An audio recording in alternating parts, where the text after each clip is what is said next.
അപ്പച്ചന്മാർ നിൽക്കുന്നത് കണ്ടോ? ഇതുപോലെയാണ് നമ്മളുടെ സ്റ്റേഷൻ. ആക്ച്വലി നമുക്ക് സ്റ്റേഷൻ എന്ന് പറയാനായിട്ട് സ്റ്റേഷൻ മാസ്റ്റർ ഒന്നും കാണത്തില്ല. ഇതുപോലെ കുഞ്ഞു കുഞ്ഞ് ബിൽഡിങ്സ് പോലെ കാണത്തുള്ളൂ.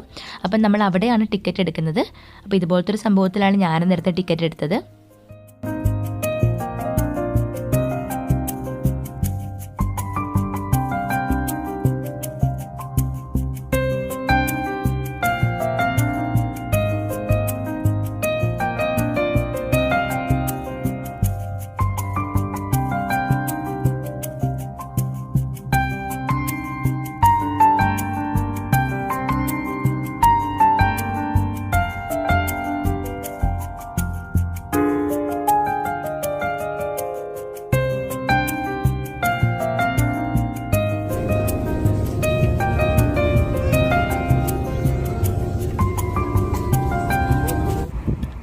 ഗൈസ്, അങ്ങനെ നമ്മൾ ട്രെയിനിൽ നിന്ന് ഇറങ്ങി. നമുക്കിനി ഒരു ട്രെയിനും കൂടെ കയറണം എന്നാണ് അറിഞ്ഞത്. അവസാനത്തെ സ്റ്റോപ്പ് എന്ന് പറഞ്ഞ് അവരെന്നെ ഇറക്കി വിട്ടു.